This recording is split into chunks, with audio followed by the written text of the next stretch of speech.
Hello and welcome to Ecamm Advanced. It's great to see so many familiar faces here. So thanks all for coming along. My name's Alec Johnson and I'm going to be your host for the week. So this is happening every day for this week, and also there is a special bonus session on Zoom on Monday as well to get any lingering questions answered and to put some of these things into practice as well. So I'll just start by giving a brief introduction to what we're going to be going through this week. So it is obviously, as I say, a 5-day event. My name's Alec Johnson, and we're going to be covering all of the advanced features of Ecamm Live, and specifically some of the new features that have come in the latest version, Ecamm Live 4.0. So today we're going to be talking about multiple cameras and specifically taking a look at the new camera switcher, which actually has got a lot more functionality than you may think. It's for more than just switching cameras, as you'll discover today. So then tomorrow we're going to be looking at screen sharing, and this is another thing that might seem very simple, just sharing something on your screen, but there's a lot more to it than meets the eye as well. And it's one of the things that I often get asked from my tutorials that I do on my channel, how I do certain things in terms of sharing certain parts of the screen, demonstrating and so on. But there's another whole aspect to screen sharing, which is when it comes to delivering immersive presentations, where you want to actually share a keynote presentation or something like that. So we'll be talking about all of that tomorrow. Next on day 3, we'll be talking about interview mode, so how to set that up right as the host, but then also how to prepare your guests for it and what they need to expect when they are actually on the other side of the call, and so making sure that everything just runs smoothly from that perspective. So we'll be diving into interview mode on day 3. Day 4, we're going to be talking about the virtual camera and virtual mic. This is, for me, just the killer feature of Ecamm, enabling you to take all of the production value of Ecamm into applications like Zoom, Teams, whatever meeting platform you're using, Discord, and just really standing head and shoulders above anyone else in those meetings. So we'll be looking at how to do that. There are a few little things that can catch people out because of the settings on those other platforms. So they're not really expecting people to come in with this, really sort of high-tech solution. And so they're doing a lot of things on the Zoom and Teams side for basically the lowest common denominator. And so we want to turn some of those things off just so that you get the full effect of Ecamm. So I'll be talking about how to do that on day 4. Next, on day 5, we'll be talking about multi-streaming. This was, obviously a headline new feature in Ecamm 4.0, so we'll be talking about how to go about setting that up, where you may use that, and also some use cases where you still may want some other third-party multi-streaming software, because there are still potential use cases where that might be of benefit as well. So we'll be making sure that that is all clear. Then on day 6, which is basically this time next week, on Monday, that will be a Zoom workshop where, as I say, you can come along, get your questions answered, try some of these things out and put things into practice. So that's what the agenda is for the week. As for today, we're going to be talking about, first of all, connecting cameras. It may seem basic, but there are a few different things to be aware of, and there's some other ways to connect that you maybe haven't considered. So we'll be touching on that first of all. Then we'll be talking about the new camera switcher, and I'll be running through all of the different features of that, followed by this really great new feature called Placeholder Cameras. And this solves a problem that I've experienced, and I'll be explaining what that is and how this new camera switcher helps out with that. Finally, we'll be looking at isolated video today and how you go about setting that up so that you can get individual isolated video files rather than just a single file for your output. But I'll explain all in due course. Now, don't forget that you can register, and I highly recommend that you do register, because once you register, you'll find the link down in the description, and also you'll find it in the chat as well. Because when you do register, there are downloads associated with every day of this event. So you'll be able to get those PDFs to follow along, and there's also some keynote templates and things like that. So definitely go ahead and register. Obviously, they are live here on YouTube, but you only get those PDFs if you do go ahead and register, and you'll also get access to the Zoom course that way as well. Next, before we actually dive into it, I do just want to highlight something. A bit of a sad situation in one of the Ecamm fams' lives earlier this week. Somebody, Hank Russell, lost their studio, a lot more actually, lost their entire home through a fire that they had at their house. Ecamm have organised a fundraiser on GoFundMe, so I'd highly recommend going and checking that out, looking to raise money to replace his studio and help towards, obviously, the cost of everything else he's lost as well. So, yeah, a fellow live streamer, link is in the description. I'll drop a link in the chat as well. But yeah, consider going and just seeing what you can do to help port Hank out as well. A fellow Ecamm fan member and a fellow live streamer. So let's get back to today. And what I want to talk about then, first of all, is some of these new features that have been rolling out that we're going to be covering throughout the week and also obviously starting today. They are new, and there is previously sort of two differentiators in Ecamm. We've got the standard plan and we've got the pro plan. There is now another thing to take into consideration, and that is actually whether you are on an Intel Mac or Apple Silicon Mac. So there's going to be a bit of differentiation there in terms of the functionality that you have just because of the power of these new Macs. They allow us to do so much more than we could do previously with Intel. So in terms of multi-streaming, that is both a standard and a pro feature on Intel and Apple Silicon. The camera switcher as well, that's also available to everyone, pro or standard, Intel or Apple Silicon.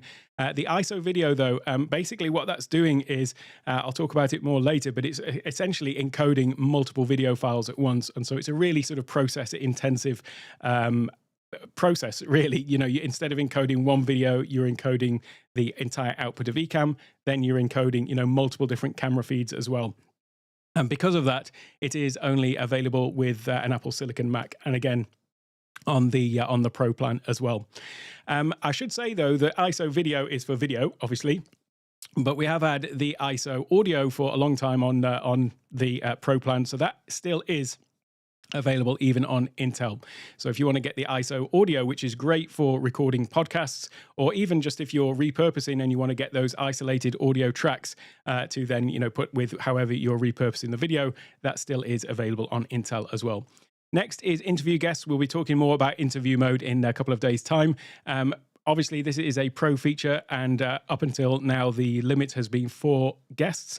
Well, with the introduction of Ecamm 4, this was increased to 10, but again, that is just for Apple Silicon, just again because of the processing power required. So that is the new features. I just wanted to sort of mention that right up at the top, just so that we know in terms of expectations as to you know, who can use these features. And if you are on the fence about getting an M series Mac, then now might be the time, because these are really some awesome features. So we're going to start then by taking a look at connecting multiple cameras. And as I say, this might seem pretty obvious. I'm sure if you've been using Ecamm for a while, then you'll know how to do this by now. But there are a few other options available that you might not have considered. And one of the first ones is that a lot of people don't realize that there are so many cameras that can be just connected directly into your Mac, and Ecamm will just see them, even if you don't have the sort of specific software. One of those would be, one of those people would be me. So when I first started using Ecamm, I was using a Canon camera, and I downloaded the, what was it called now? The Canon's own software to enable you to use it as a webcam. I didn't realize at the time that actually you don't need to do that, because Ecamm just sees the Canon cameras, as it does with a lot of other cameras as well. So that would be the first thing, would be to just actually check, and the link you'll find in the PDF. So I'll just mention this once again, and I'll just bring this up onto screen as well. In the PDF, I talk about the link where you can just go and find out all of these different cameras that are available to just work directly with Ecamm over USB. But the next most common way to connect then would be the CamLink. So these are a little dongle that you can take the HDMI out of your camera into the dongle and then into your computer, and it would just show up as a webcam. Now, this is not advanced by any means. This is the way that most people are getting the camera into their computer. When you start looking at multiple cameras, though, that's where CamLinks can actually be a little bit of a problem occasionally. And the reason is that the Mac is not able to actually differentiate between them. If you sort of switch your computer on and switch it off and then switch it back on again, sometimes the Mac can get a little bit confused about which one is which. And this is actually one of the issues that the camera switcher and the placeholder cameras that we'll talk about later addresses, because it allows you to easily sort of switch these out in your scenes. We'll come to that a little bit later. But what I did just want to mention, though, is another solution, though, if you are going to have multiple cameras, and that's what we're talking about today, you know, more than 2 or 3, then another solution would be something like this, which is the DeckLink Quad HDMI. And that allows you to basically plug 4 HDMI cables from 4 cameras, and then it's just a single Thunderbolt that goes into your computer. Now, there is a bit of setup involved with that, so I'm not going to go through all of that today, but you will find details of that in that PDF that is available as a download when you register. So, with that said, that's all I'm going to cover about the actual connecting of the cameras, because it's better to just go and sort of read through all of that stuff. I'm not going to start doing a hands-on demo with all cables and things like that for now. So that is it in terms of connecting the cameras. And so next up, what I'm going to talk about is the actual camera switcher, and that is this new feature that was added in. Now, I should say, as I go through, if you've got any questions, I'm sure they've mentioned it in the chat, but just make sure you have got a Q colon in front of your question. And the reason is in the chat in Ecamm, I can just search for Q colon, and then I'll just get a nice long list of all of the questions. And so it gets out of all of the sort of the rest of the chat, and I can easily find them afterwards. So if you just do that, put that in front, then I will certainly find your questions. And just to come to those before I go any further. So Jim Day has said, how long will each day's session last? It should be around about an hour. I do tend to waffle, so it might go on a little bit longer, but I'll try and keep it to an hour. And then the Zoom session, I've sort of tentatively allowed in my schedule 2 hours, but I'm happy to overrun if there's any other, things that people need to work through. So that's just to that. In terms of the camera and lens, before I get too sidetracked, I'm using a Sony ZV-E10 with a Sigma 30. Okay, so let's crack on, and I'll start going through the camera switcher. Let me just take this one off the screen. 1 second. I've lost my button. So there we go. Right, so I'll come over into live demo mode, and I'll show you the camera switcher. So here I've got my Ecamm Live main window, and you will be probably familiar with the previous camera switcher. So if I just come over to a scene here that has just got a camera in it, like this. Then the previous camera switcher looked something like this. So you would have seen this up on the screen all the time. And so now they've added this completely separate window, and it's got a lot more functionality from this. So this would previously allow you to switch cameras. And just to show, I guess, I've got these multiple different cameras. So I've got this side shot over here. I've got a top-down shot. And then I've got my over-the-shoulder shot to sort of show my setup as well, in case you are interested. So this is the way that this would work previously to switch between these cameras. But now what they've done is they've added this extra button just up at the top right here, which basically opens up a completely separate window. And as you can see, this has now got this window down here. I'll go through this in a little bit more detail in a moment, but you may actually now want to actually completely get rid of this this one that's on the window. Certainly, I found that with this one down here, the free floating one, there's actually no need to have this one over the top of the screen. It potentially just gets in the way when you're laying out things. So you can now toggle that one off if you click on the settings, and then you come into General, this Show Camera Switcher in Main Window. You can now just toggle that one off, and it will just disappear from there altogether. So it just keeps the main window nice and clean, and so now we can just focus in on this this camera switcher down here instead. So essentially, it's got the exact same functionality as the previous one in terms of you can click on here and switch between different cameras, just as I'm doing there, but it's got so much more as well. First of all, you can resize it. So just down at the bottom, you'll see here that you can zoom in and out. So you can make it whatever size you want. You can make it, wide and flat, tall and thin, however you want to do it to, arrange it on your screen. But obviously, now that you can make these windows a lot bigger, they're a much more useful preview than, when there were those tiny little things on the screen. Now you can really use them to actually monitor what's going on. So for example, if you're doing something on a live interview show, it's really handy to be able to have, a view of all of the participants, even if they're not actually on the screen in the particular scene. Or if you're doing a virtual conference or something with up to 10 potential interview guests now on M Series Max, then, you could have 10 people down here just to be able to check that they're, in position before you bring them up on screen or anything like that. So it's a really great functionality just from that point of view, as you would see in a, TV studio control room, something like that. The bank of monitors that they might have on the screen, in the room there. Having something similar to that in Ecamm, I think, is just a great feature. The other thing that's really great about it, though, is that you can automatically, if you look at the camera effects window here, so this is where you would change the settings for your different cameras, lighting, all that kind of stuff, brightness, and so on.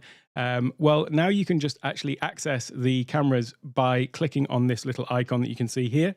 in the top of it's a little magic wand icon in the top. And that's basically going to bring up the settings for the camera effects for that particular camera. And I find that really useful because I can't tell you the number of times in the past where I would be trying to change the settings and then I had forgotten to go and change the camera in here. And so I'd be changing the settings for the wrong one. Whereas now you just know that you can just click on here and it's going to go straight to the settings for that particular camera up here. So that's another great little shortcut that you've got from it.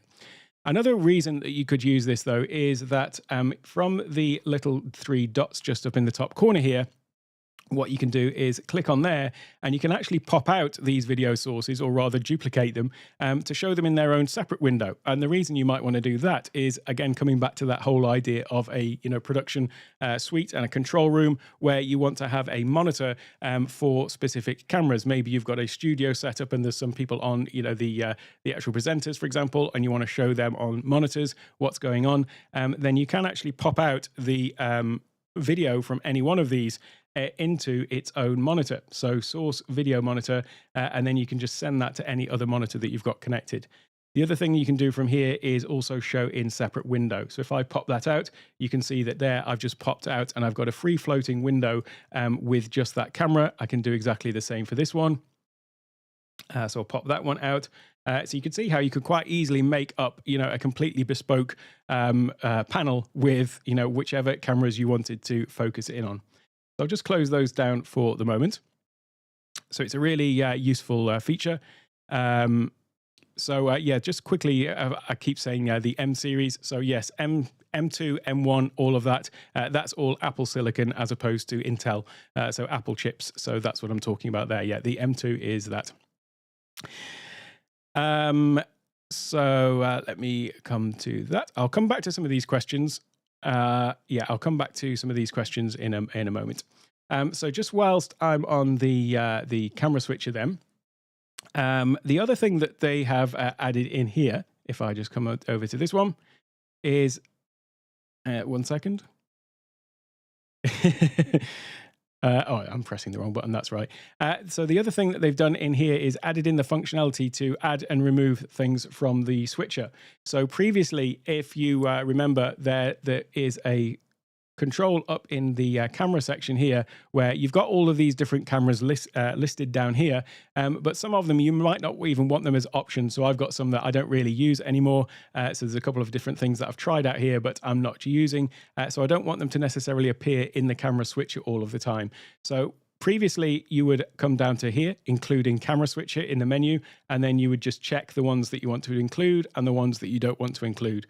Well, now you can see that we've got just 6 cameras in this camera switcher down here. If I do want to add any of these back in, I just come down to this little plus icon down at the bottom and then choose any of these ones that's not in the camera switcher. So I've got to add it back in my camera and add that back in, and you can see that that just then appears in there. You can also remove them from here as well. So if I just click on here, remove from switcher, you can just remove it from there just like that as well. So it allows you to really be sort of customize the way that this is going to look. Just quickly, if I just come back down here so that I don't get totally lost with the questions. Does Ecamm have the ability to capability to add verbal captions at the bottom of the screen, or is that an add-on? No, it's not built in as such. You can do this in, it can do it automatically in the different platforms that you're on, but not actually built into Ecamm. How do you connect multiple cameras to the MacBook Pro?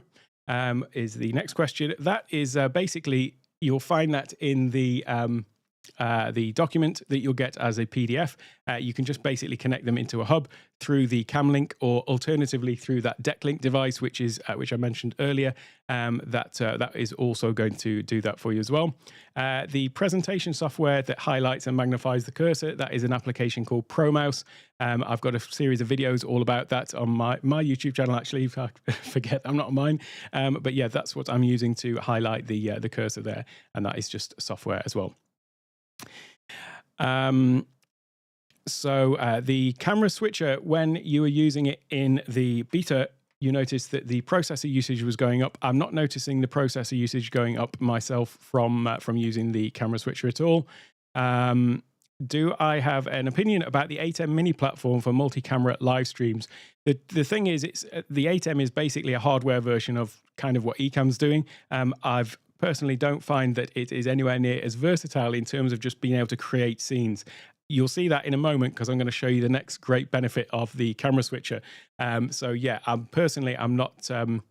It's a hardware versus software question. That is, if you are someone who hasn't got a very powerful computer, then having the hardware Ecamm could be a good solution. But actually, you just lose so much of the flexibility and benefit that Ecamm gives by using that as a solution. So yeah, that's what I would say about the Ecamm. Is it possible to duplicate the camera in the switcher and add and use a different LUT to? You can't duplicate the camera in the switcher, but you could have a different scene and do it that way with different settings on the camera.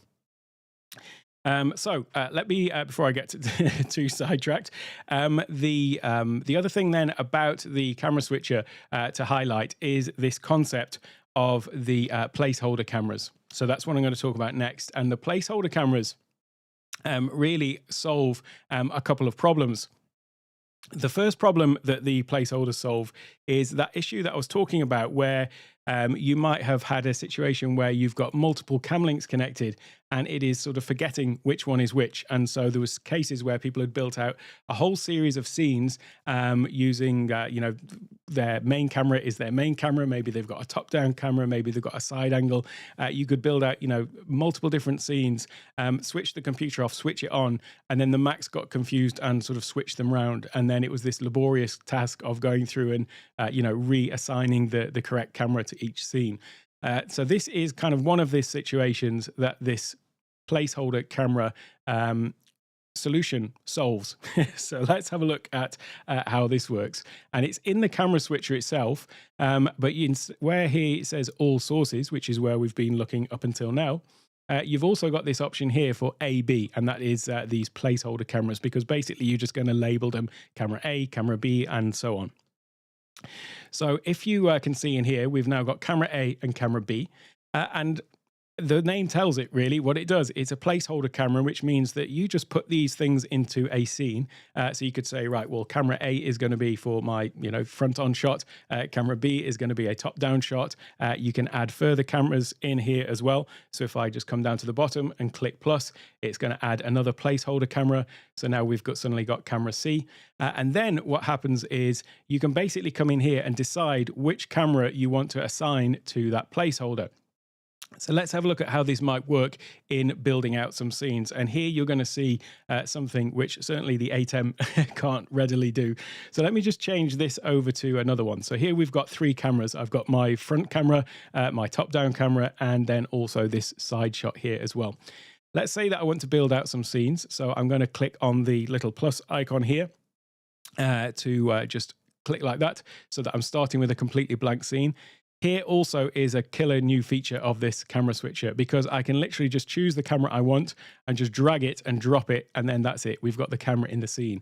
So in terms of just really quickly building out scenes from your selection of cameras, I think you can't really beat this for speed. So then let's say I want to come and create another scene. I'll just call these scenes 1, 2, and 3. Scene 1. And then I'll just add another one here.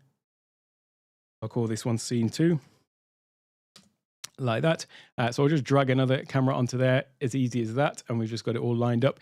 I don't know if you have tried using the Ecamm to position cameras and then position picture-in-picture and all of that kind of stuff. When it comes to doing the picture-in-picture, you've got to start typing in coordinates and all that kind of stuff. There is nothing that sort of matches the speed of just being able to drag and drop like this. It's quite phenomenal, really. So let me just take that one. What I'll do with there is that one is actually the wrong way around. So let me just come into here. I'll just rotate it. Simple as that. Maybe here, let's create a top-down scene with a top-down camera and maybe a side shot. So maybe I could move this one over here as well. Add that one into the scene, just like that. Change the shape of it. I'm assuming that this sort of stuff that I'm showing here, changing shape of video sources, is relatively basic. So I'm sure that was covered in the the Ecamm challenge. So I will just come in here though and change this to the tall shape. So I don't want to spend too much time on the basics, but there you go. We've just got ourselves a nice little scene laid out with a top-down camera and then also a shot from the side as well. So that is scene number 2.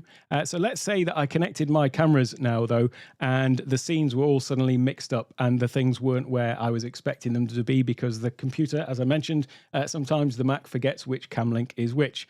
Well, imagine if I'd got all of these scenes with the camera pre-set.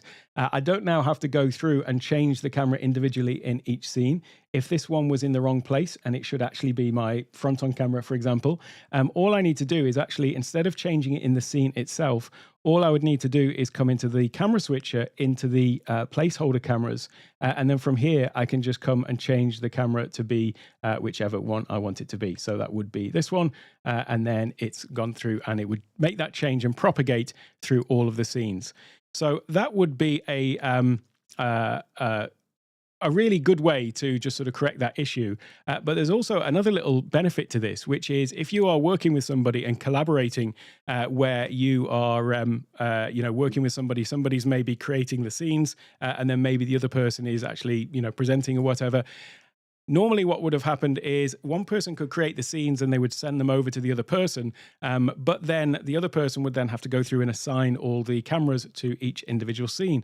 Now with placeholder cameras, they can just put in the, as I've just demonstrated, placeholder A, B, and C, and D, and whatever, send over the exported file of the profile. And by the way, I suppose I should just mention, if you have created a profile in Ecamm, so then all you'd do is come down to here where it says export profile, click on export, and then that's going to give you one single file. You can send that over to your colleague. They can import it onto their version of Ecamm, and then it would have everything all set up, but with placeholder A, B, and C in and so on for the cameras. So all you'd need to do is tell them, placeholder camera A is for this one, B is for the other camera, whichever it is, however you want to explain that. And then they would just be able to pop those in once in the camera switcher, and then that would just then set up all of the scenes for them. Another reason you might want to consider using this as well is if you are actually creating Ecamm scenes as a service. So you may be offering design services to, design whole packages of, custom layouts and so on, or maybe either already done, or maybe it's a service that you're, creating bespoke programs for people.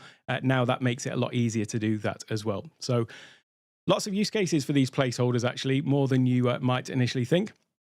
And so just quickly, George, will the sessions be recorded and available at the end? So yeah, these are all just on YouTube, so they will be available anyway. You can come and watch the replays, but definitely go and register because you'll get the downloads to go with them. So even if you can't actually make all of the sessions, still worth registering to get the downloads and then come back and watch them later. If you register also, you'll get the recording of the Zoom workshop. So that's the only one that's kind of not live, as it were, or not public. So you would need to register for that. Rich, how did you get borders already on your overlays? So it will automatically default to whatever the previous overlay was. So that's how when I just dragged and dropped a camera, it just took the previous settings that I'd used for the other camera overlays. Let's have a little look. So if you were only working out of a studio, the Stream Deck seems like the better way to go. I need to be portable, so it looks like I'm committed to a couple of CamLinks.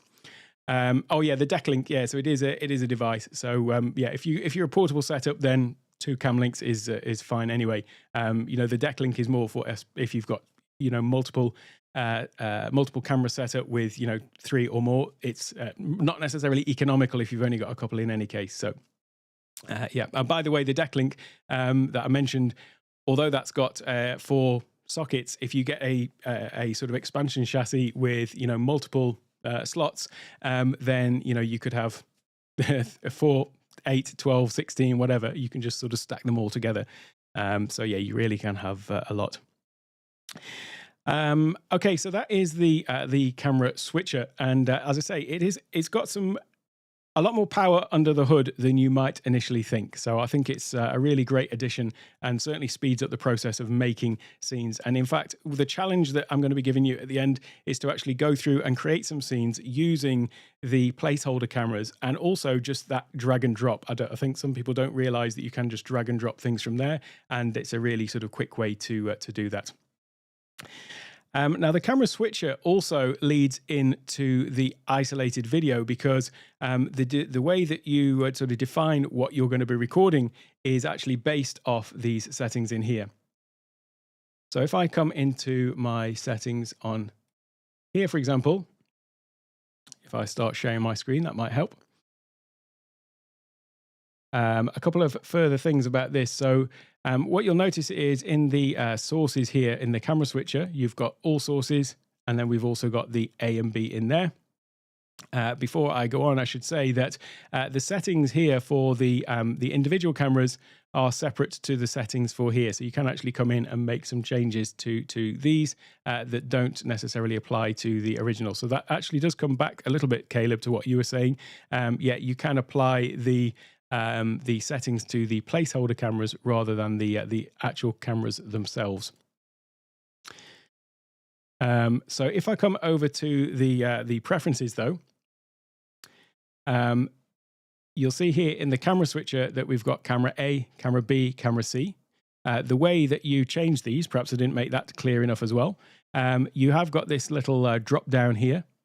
So you can click on here and you can change between any camera that you've got connected. And by the way, this does also apply to the guests as well. So if you're going out and planning out your live shows as well, you can put placeholders for guests. When we come on to the interview mode session in a couple of days' time, we'll be talking more about the way that you set all of that up. But personally, I find it's great to be able to go through and actually assign all of your different guests placeholders in your scenes, and so then when guests come in, they just sort of drop into the correct place.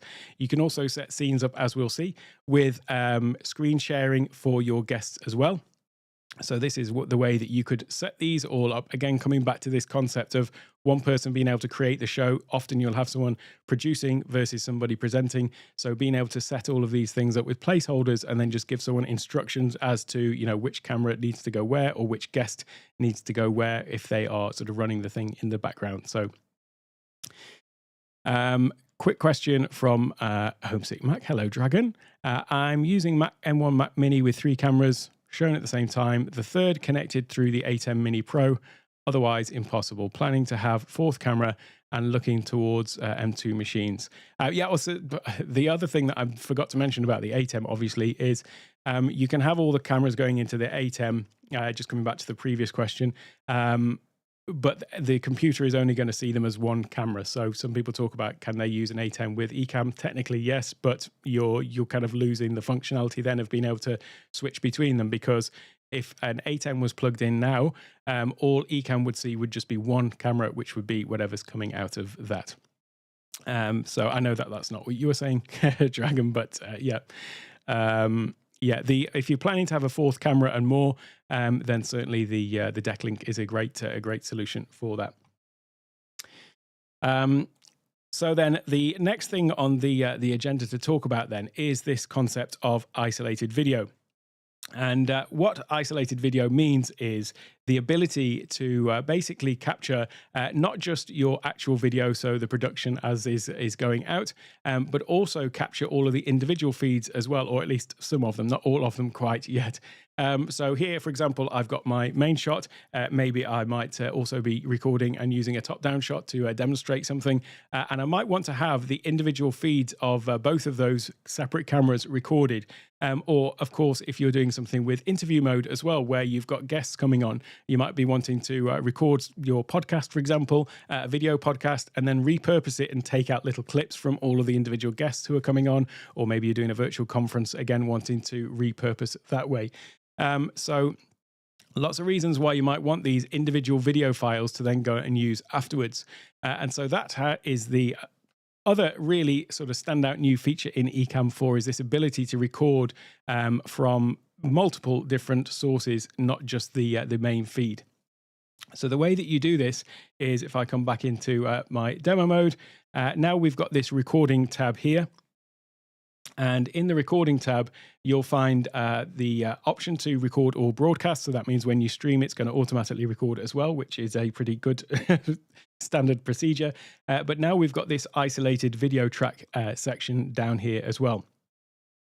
So basically what happens is you've got up to 2 of your cameras that you can record separately in addition to the main feed. So you may well have, a DeckLink with 12 cameras coming in, but there is a limit of only 2 of those cameras that you can record at the moment. And this really comes down to this thing I was talking about earlier, which is processing power.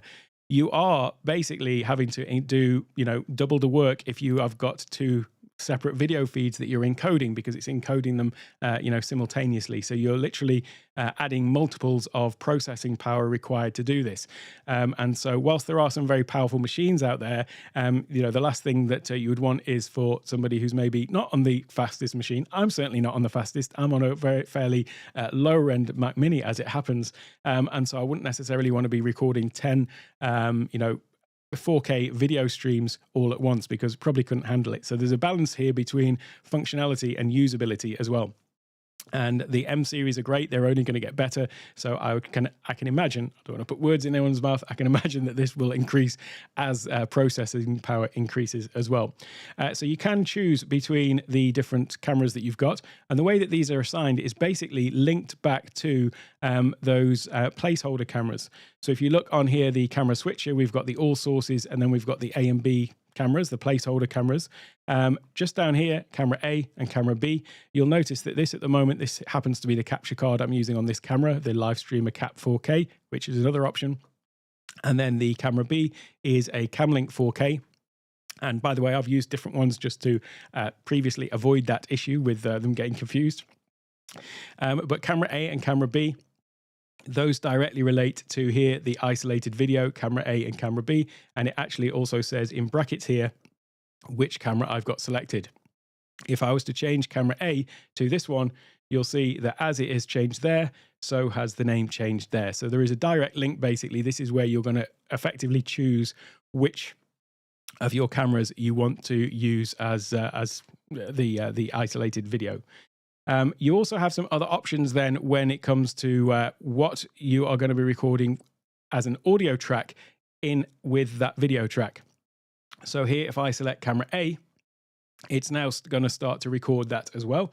And you can see here for the audio, you can either have it record the program audio, or the other options are the primary mic or the secondary mic. So you can have 2 separate mics connected and sort of assigned in Ecamm. Obviously, you could use a mixer. I'm using a Rodecaster and everything's going in through that. But if you imagine having a setup with 2 mics going into Ecamm, 2 cameras, 2 people on a sort of talking head podcast or something like that, it means that in theory, then you could have a separate camera for each person and also a separate, audio track for that person there as well. The other thing that you can do here is obviously just have none, so it's going to have no audio on it whatsoever. But those are the options that you've got: the program audio, the primary mic, or the secondary mic. Then you've got interview guests. So we can have up to 10 interview guests on the Silicon Macs now. So that means there are up to potentially 10 additional video tracks. So here what we're looking at is essentially the main recording. You are then looking at these 2 here for the 2 cameras, and then potentially 10 interview guests. So that's 13 separate video files. And the way that this works is once you've finished your recording and you hit end, then you're going to get 13 tracks in there as well. If you've come down here and selected to record isolated audio as well, you'll also have isolated audio recordings of all of your guests, all of the sound effects, channels and things like that, and the movie channel as well, again as a separate file. With the interview guests here, if I click this one, the option you've got there is guest audio or program audio or none. So makes perfect sense that if you want isolated videos of all of your guests on interview mode, you'll want them to just have just their audio. It makes it really great if you are basically repurposing the content and you just want a sort of clean feed of the person and their audio as well. One thing to note though about this is I've already talked about potentially being processor hungry. And because of that, because there are up to 10 guests on here, there was a limit put on here in terms of the max resolution. So the max resolution for interview guests is actually 720p. So that's what you're going to get for the video files, because just expecting, every person's Silicon Mac to be able to encode, 13 potentially 4K video streams was a little bit unrealistic at this stage. Give it a couple of years, maybe, with the advances in the Apple development. Let's hope that improves. But for the time being, all of the interview guests are 720. These two cameras here are going to be 1080. So the ones that you've got locally will be 1080p. And that is regardless, basically, of the resolution that you've got your main feed set to, or your main stream. So you could still be streaming and recording in 4K. It's just the isolated videos that are going to be that slightly lower resolution for the cameras, and the 720 for the interview guests. So that's just something to be aware of. But I can fully understand why they did it. I know I'd cripple mine if I suddenly started recording isolated videos for 13 guests. Next, down here, as I mentioned, you've got the record isolated audio, and that has actually moved from previously. That particular function was in the audio section, so they've moved it into here. Makes sense that the recording now has got everything all together, and then you can also in here change the recorded file format for video recording. There is also just something whilst we're in here. There is a feature that was added in. This one here, record only countdown. Some people had asked for, when they hit the record button, they want a countdown 3, 2, 1 before they actually start. So whilst we're in this particular page, I might as well explain that. That's what that is, and you can toggle it on and off here. Personally, I like to just hit the Stream Deck button and go, so I've deactivated that. But there you go. And then from here as well, you can choose the recordings folder where all of these are saved to. And as I mentioned, these will just be basically a folder for the recording with all of those individual things in them. So let me just come back to some of these questions, because I've don't want to lose track of them. What are the in-ear monitors that I'm using? These are KZ-ZS10 Pro. I don't have a link for them handy, but that's what they are, as recommended by Doc Rock, I think. Most things that I've got are have been. So that's what those are. Let me just come out of that for a second. Is the video and audio recording based on the Mac processing power, your bandwidth, or both? The recording is purely on the processor. The streaming is going to be something that is related to bandwidth, and we'll talk about that when we talk about multi-streaming in a couple of days' time, because that is something that you need to have the bandwidth. In the same way, now we're talking about you need to have the processing power required to do the encoding. When it comes to multi-streaming, that's something where you're going to need to have the bandwidth to accommodate that. So yeah, just in this sense, it's all about processing power, essentially. Does isolated video recording allow me to record output of an MS Teams meeting? There's two things being sort of conflated there a little bit. Isolated video records the things that you've got in Ecamm sort of coming into Ecamm. So at the moment, it can record the cameras. So you've got potentially 2 cameras that you can choose, and then your interview guests. With Teams, it can't do anything where it's going to record like a screen. So unless you were going to come up with some other way to bring it in, then no, the Teams is going to be sort of separate and outside of that. But you could record from within Teams, record the meeting that way. We will be talking about the virtual camera and virtual mic in, I forget the day now, in a couple of days as well. So that one, I'll be talking about virtual mic and sort of the sort of two-way interaction between Ecamm and Teams and Ecamm and Zoom and so on, because it's more about sort of taking Ecamm into those rather than sort of coming back. And you need to look at other solutions to make that sort of return loop. So yeah, it's a short answer is no, it's not going to record what's going on in Teams. It's just recording, what you've got in your Ecamm production. Or did I to record output of it? Oh no, yes. So it's not going to record the output. It is going to record what you're sending into Teams, though. Maybe I've misunderstood. Does isolated video recording allow me to record output of a MS Teams meeting? No, but it will allow you to record what you're sending into it. I think I answered that twice. Let me have a little look. What's the max? I think I've added answered that one. What is the max resolution of remote guests in interview mode?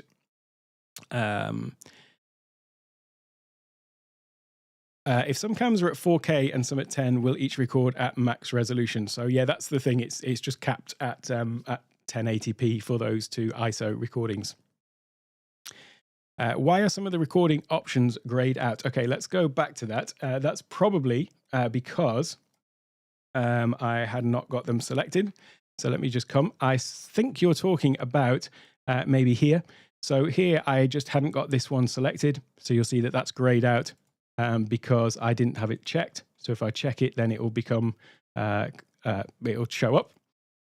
This one down here, record isolated audio tracks. That's one that you can't actually do whilst you are recording or whilst you are live streaming. And since I am live streaming, then yes, that's why that one's not showing up. And yeah, these ones are grayed out because I don't have them checked. But as soon as I check them, they should show up. I think that might be what you're talking about.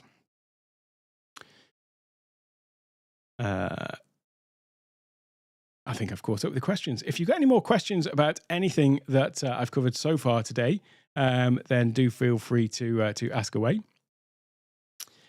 And by the way, I'm thinking about this in terms of sort of planning out all of these different sessions. The idea was very much sort of progressive. So we're talking today about the camera switcher and sort of setting up scenes, and then we'll move on to a logical progression all the way up to having your interview, having your live stream, and so on. So that was the purpose of taking things in this order. Let me just see if I've missed any. Come down here. I see. So I'm not searching for the cues now, so I can see the comments. So I've missed all of those because I've just been isolating just the questions. Just let me see if I've missed any others that maybe didn't have a cue. Yeah, I think I'm all up to date there.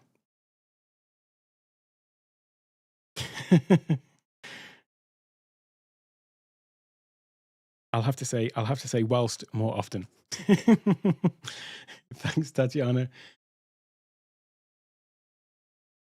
Okay, so that's about what I wanted to cover in terms of the camera switcher and the ISO recording. So the next thing then is your little challenge that I'm going to give you, because your challenge is to basically go through and actually use the camera switcher for making some from scenes, because you'll find that this whole drag and drop thing really does sort of revolutionize the process, and it sort of speeds it up instead of having to go to add camera overlay. There's something about just being able to drag these things on really quickly. So it's a case of going through and building out some of these scenes. And use these placeholder cameras as well, because that's something that you might only think, oh, I've only got one or two cameras. But if you get into the habit of using these placeholder cameras from the outset, you'll find that it will really save your skin. At some point in the future, there'll be some reason why. Maybe you change out your camera. Maybe you are switching between a camera that you've got in your home setup versus your office. I've worked with some people who have got a laptop and they want to do some stuff on the road, but then they come in and they've got another machine that they're using that they rather plug into a dock that they've got other cameras connected. And so it means that, you can switch between, perhaps you're going to do some little ad hoc calls on a Zoom call or something using Ecamm Virtual Cam. You've got all your scenes set up, but you're not in your studio. And so you just want to be able to toggle and change, even just use your FaceTime cam, but it's propagated through all of those scenes. So those placeholder cameras can be a real lifesaver. Let's have a little look at some of these questions. Is there a chart or a chart of recommendations depending on your Mac as to how many cameras you can go up to on your Mac's chip? To be honest with you, the actual number of cameras that you can have, I don't think is that much of well, I'll say that there's always going to be a limit, but it's more to do with the limit's more to do with this ISO recording. And perhaps that's what you meant by that. Let me just pull that question up. Realize I'm not showing the actual question I'm talking about. Yeah, it's more about the process in terms of how much you're encoding. But I don't have a specific chart on that. It'd be interesting to look something like that up, though. From my point of view, I'm just making a mental note so that I know for next time. I'll try and get back to you on that and see if we can find out what that is. It's going to depend on a lot of things, though. Really thinking about it, as I think about it now, because it depends on what other processes you've got going on. I mean, if I look at my processing power now, I'm actually running a sort of keynote presentation. That's what's doing all of this, the graphics that are coming in and out, that I'm using a screen share overlay and bringing all that in Keynote. And then potentially if I just start recording my other things, so we'll just do a live experiment. I'll see how much my processor goes up by. Right. Okay. So here up at the top, you can see I'm at 63. If I suddenly start turning on ISO video, you will see that will go up. If it goes up to 100 and the stream ends, you'll know that I've gone too far. But I mean, I've got no interview guests on here at the moment. But my processor basically went up to 69 there, 77. And if I take this off, then I would expect it to drop back down a little bit. So back down to 67. So yeah, I mean, I can see why there is this limit, though, on the the resolution of that, because if you are encoding, it's literally doing multiple times the work. That's what takes the processing power is doing that. So let me just come back to this. So that's my view on that, Caleb. Not decisive.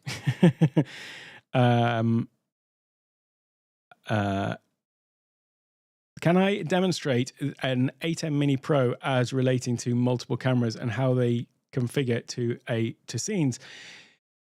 So the thing about the ATEM is it is an external camera switcher, but all you're going to get out of that is a single feed into your computer. And so Ecamm would just see that as one single camera to all intents and purposes. That's what it's seeing.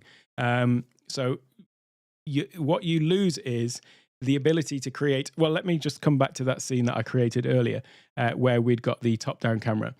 If these two cameras were both going into an ATEM, I wouldn't be able to make this scene in Ecamm, because Ecamm would only see one feed coming in, and in the ATEM would have to choose one or the other. Now, in the ATEM, you can create scenes like this, but they're nowhere near as easy to just sort of drag and drop things like, say, oh, I want this over here now. Let me just come and drag this particular thing over. Where was it? In fact, it was this one. Yeah, I mean, I can just drag these things around and move them and put them wherever. It's that versatility that you sort of lack. But you don't have the processor overhead with using that. So there's a balance there. But yeah, that's how you would do that. So let me come back to this a second. So yeah, definitely put that on your agenda for tonight, though, or today, to have a go with those placeholder cameras. Let me just come back to some of these other questions. Whoops. Let me come back here. So I changed the source of my cameras on the screen where all of my Ecamm windows were, and I had a hard time to turn that off. I'll just have to try and get my head around that one again. I have this affliction where I can't stream and read at the same time, or at least I don't understand the words as easily. I changed the source of one of my cameras on the screen where all my Ecamm windows were, and had a hard time to turn that off. I'm not quite sure that I understand that, to be honest. It's me, not you.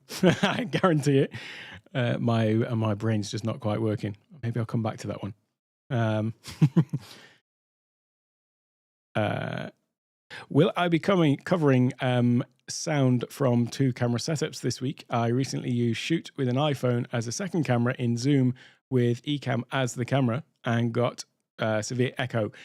So I will be talking about, actually, the using specifically the Ecamm Live virtual mic into Zoom. I often find that there's an issue with using anything from Ecamm into Zoom or into Teams. There's often something there. I get consultation calls, questions on consultation calls, I should say, all the time about specifically this. When people are going into Zoom, there's often issues, and it's because of this thing where Zoom's basically trying to correct for the lowest common denominator. They're going to assume that you've got terrible video, terrible audio, and they're going to do their best to try and fix it. But what happens is often they fix something that doesn't need to be fixed. So there's the one that I get often is people are using the Ecamm Live virtual mic into Zoom, and Zoom's got background noise suppression, and then people are wondering why does nobody hear my background music? I've got all this great audio in Ecamm. Why are they not hearing it properly in Zoom? It's coming through as bad quality. And it's because Zoom's basically trying to suppress what it thinks is background noise, whereas actually is intentional from your point of view that you want to send in. So yeah, we'll be perhaps touching on that in the session on Zoom. Gretchen, hi Gretchen. So with Camera Switcher, I can assign the same camera to be color in one scene and black and white or blurred in another. Yeah, so those effects actually are. So if I come over to my camera here, so if I've got this this scene, just to try and do something in here for a second.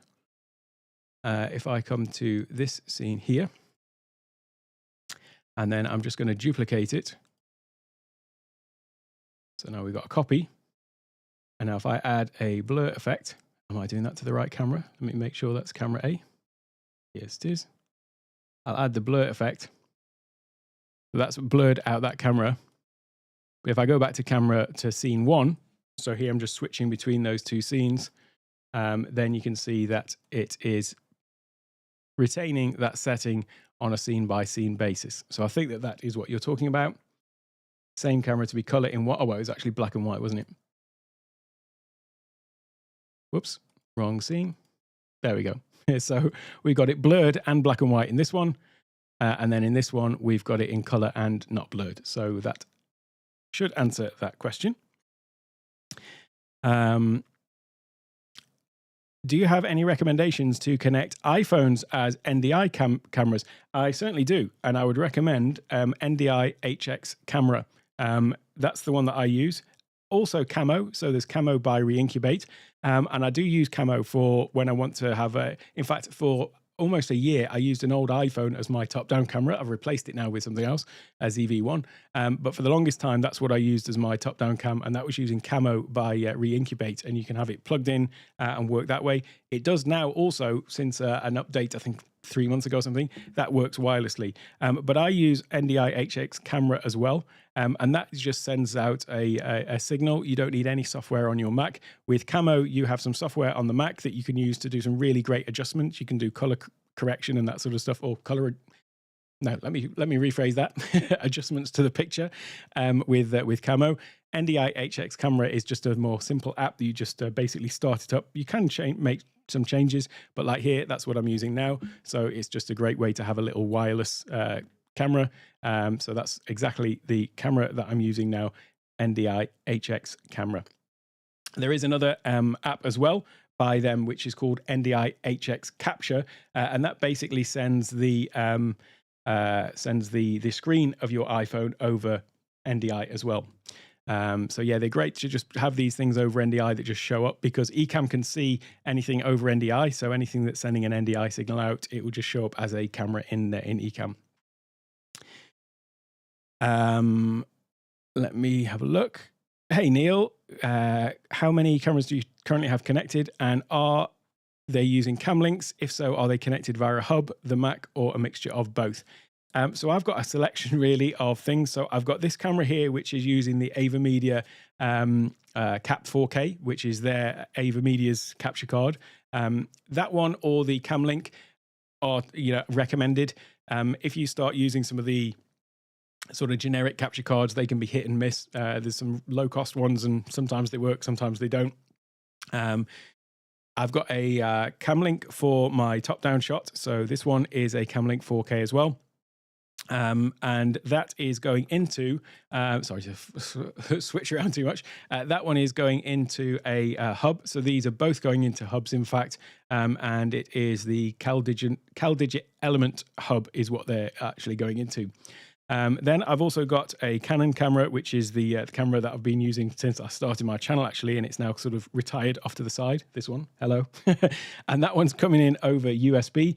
So it's just straight out the USB from the Canon into the computer, and Ecamm just recognizes it. And this one that I've got behind me is actually an AVerMedia 4K webcam. So that one's just in over USB anyway. So I haven't got any two things that are on the same actual sort of setup, if you see what I mean. So there's no two capture cards that are the same or anything like that.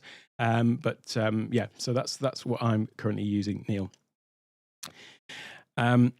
Every time I share my screen Ecamm window to show my desktop, I get comments that it's blurry, thoughts and suggestions.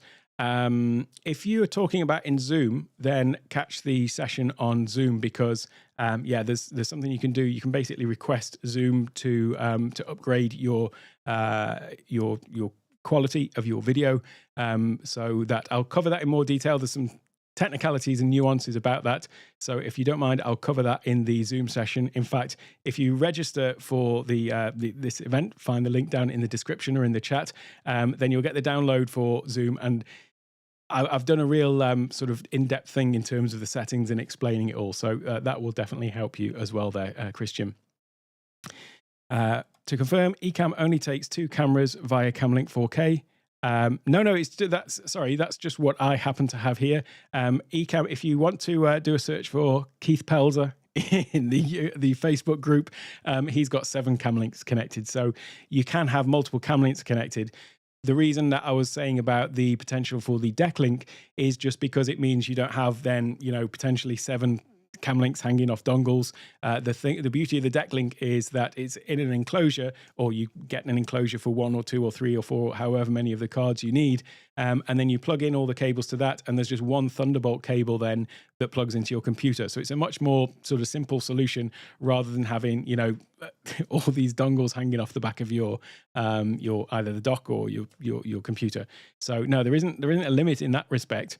And Ecamm can see all the cameras that you've got connected to your computer. I've never inquired about a theoretical limit of how many cameras you can have to connected to a Mac, but certainly I think within reason we shouldn't be limited by that. I am indeed. So that's what tomorrow we're going to be covering, Colin, is the way to do screen sharing in Ecamm. And I'm going to be talking about that because all of these transitions that I've been doing today with things sort of sliding in and out, that's actually all been done using screen share overlays, sharing Keynote. And indeed, it is the magic move function and also the live video function in Keynote as well. So Keynote allows you to bring in a live video feed like a camera, and then apply animations and transitions to that, just as you could with anything else. So combining Ecamm with that has been a nice little move I've found. So there we go. Do I typically use just preview mode or live mode when streaming? To be honest with you, I don't use the preview mode that much, and because I tend to have everything sort of done sort of up front. Preview mode is great for if you want to, and just to quickly mention what that is. If you come in here, if I wanted to make some changes to this scene, by the way, without it going out into the production or into the live stream, say I wanted to come and update something, I could come in here, click on preview mode, make the change. You would still see it as it was, and then I could make all the changes and then hit publish, and then it would go live. So I tend to just always work in this. I don't ever have it in preview mode really, because I don't trust myself not to catch myself out and forget to publish it or something like that. So no, I don't tend to use that too much. Let me just come down. Can Ecamm recall NDI PTZ camera presets to switch between camera locations and specific zooms? Ecamm can't do that. Ecamm can take the feed from them, but it doesn't have the ability to control them. So won't continuity camera replace NDI capture? It could do, yeah, actually, thinking about it. Yeah, it could do for if you've got continuity camera, then yeah, you could use that sort of built-in one.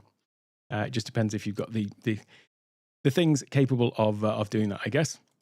Do you need a CamLink for each camera?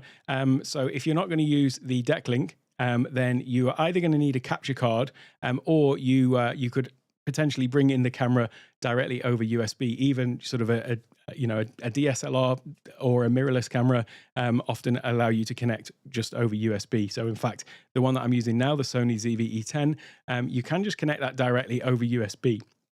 Sometimes there is a difference between the resolution you can get out of it. So, for example, this camera here, my 10-year-old Canon EOS 60D, 30D. What is it now? I forget now.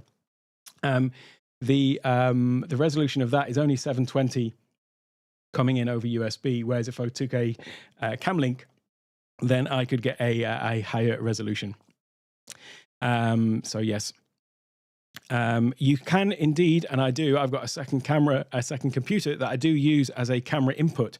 So what you can do is you can take the HDMI out of your other computer and plug that into a CamLink and bring it in. And so I do indeed do that for when I'm doing things as screen sharing or bringing in presentations and such like. So yeah, you can certainly do that. The link for the hub and info, I can drop that in. If you register, I'll just drop it right in now. So if you register for this event, you can find the link in the description as well. If you're watching on replay, then that's how you'll get all of the downloads, and that has got the info for the DeckLink, if that's what you're talking about. Or maybe you're talking about the CelDigit Element Hub. I don't have the link for that offhand. Perhaps somebody else might do. Just trying to read this one. A properly set up and tested recent video output at 4K 16:9 changed the output somehow, so the screen size compressed to 4:3 and distorted, squished the image. That doesn't sound normal to me, so I'm not quite sure what happened there. If that's something that you've had with Ecamm, then definitely reach out to support. I can't really answer that one. Yeah, that shouldn't happen, and it's not a known issue as far as I'm aware. Last few questions. I had 3 cameras through a 10 gigabyte data USB hub. Only 2 showed up.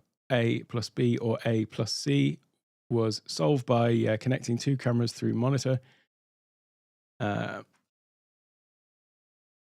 see. So that might be a limit on the actual hub. Is that what you're saying, perhaps? I'm not sure, because I know that you can, they always say you should use powered hubs. First of all, Elgato will say plug it directly into the computer.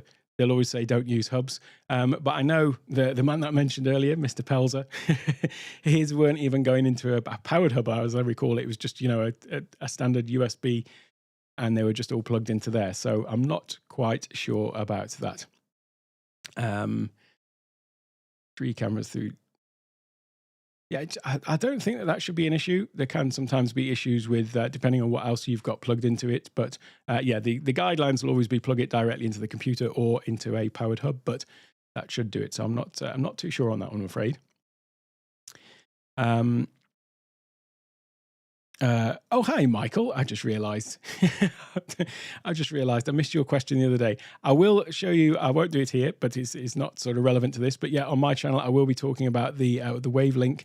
That's the software that you can use with the Stream Deck. But yeah, it's not for this stream on this channel, but I will be doing it on my channel at some point. And yeah, Mike. Hey, Mike. Great to see you here.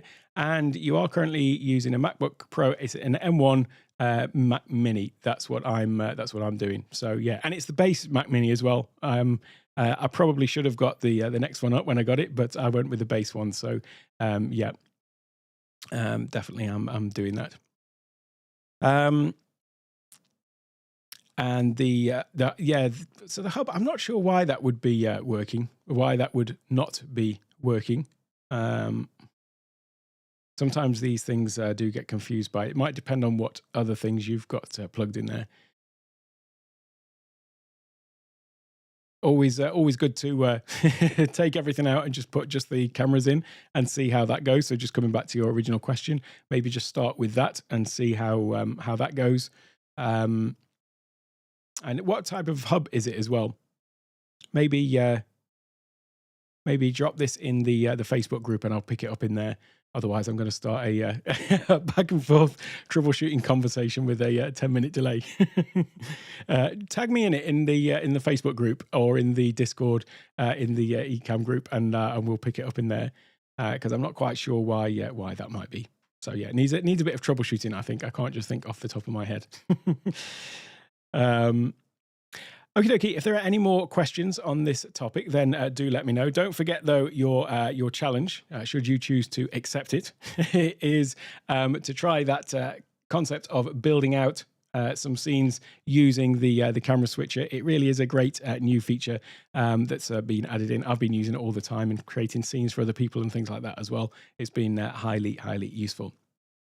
So the next session then that is going to be coming up is tomorrow, where we'll be diving in a little bit more detail, specifically to the screen sharing functionality and all of these things that I've been doing today with these transitions that are coming in and out. And you may have noticed some subtle sort of animation of my video as well. That's all been done as a very astute person. I forget the name now. I was doing it with the magic move function in Keynote and using the live video into Keynote as well. And that's all basically been enabled through the use of screen sharing. There's some other great stuff you can do with screen sharing in Keynote as well, using the green screen share feature. So we'll be talking about that as well. But then obviously there's also just the actual, intended purpose of sharing some part of your screen to do demos. Using Pro Mouse, for example, that's what I'm using to sort of highlight the screen. So I'll be talking about that as well. And that is all coming up tomorrow. So don't forget then to also register if you haven't already, because you will get the downloads. Tomorrow I'm actually going to be, or you're going to be receiving rather, a Keynote file that is basically the template that I used to do some of these animations today. So definitely worth trying and downloading that. And then for the rest of the days, if you have seen the Zoom questions earlier, I've got a lot coming up all about Zoom, how to use the virtual camera and everything else as well. Thanks everyone for tuning in and watching. If there's no more questions, I shall leave it there and give you the rest of the day back. And I will catch you all tomorrow at the same time.